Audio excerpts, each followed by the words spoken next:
Peace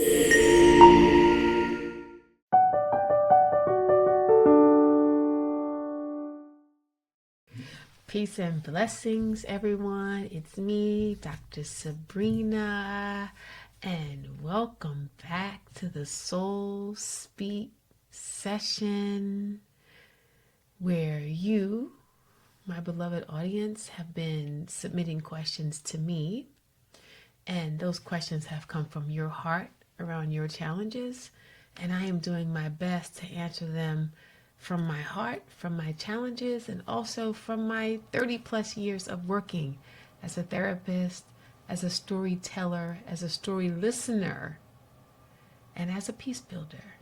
So today's question comes from CB, and she writes, "Dear Dr. Sabrina, I have been struggling, pushing, doing everything I can to get my daughter to go to therapy, but she refuses. What should I do?" Well, CB, there's a lot that I do not know about your daughter. And there's one thing that I know for sure is that pushing and shoving really work to make people go into their hearts and self-reflect. So if your daughter is an adult and you're trying to get her to go to therapy, the chances are great that she may not go, that there may be some old stuff between you and her, that there's some old stuff inside of you. So my best advice whenever anyone is trying to get someone else they love to go get help is just to seek that help for yourself.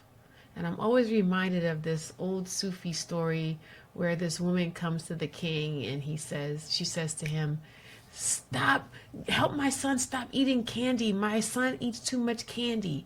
And the king says, come back in 2 weeks. And 2 weeks later, he comes back and he tells the kid, stop eating candy. And the king's advisor says, what was the difference in the 2 weeks?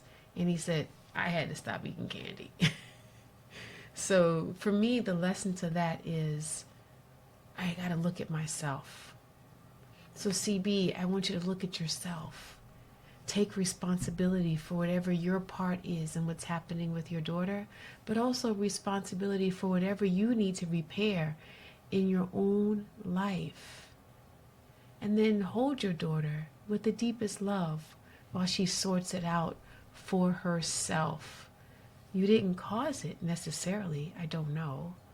But I know that you can't cure it and you can't necessarily control it. But we can control ourselves, our responses, and what we do.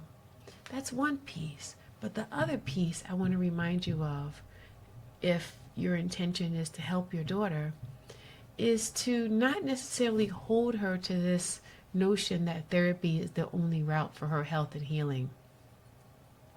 There's lots of things that people can do that are actually therapeutic without being structured, westernized therapy. Does your daughter dance? Is she in a dance circle? Is she on some sort of a sports team? Are there elders outside of you that she can speak to, people that she trusts? Do you have community? Someone that you can call on the phone and say, I wonder if you could spend some time with my daughter.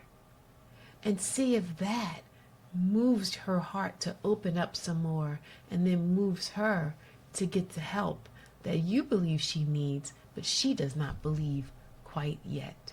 And then can you love her and be patient while she finds her own answers?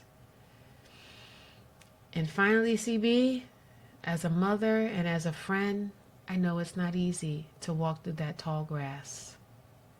And I thank you for trusting me with sharing that story.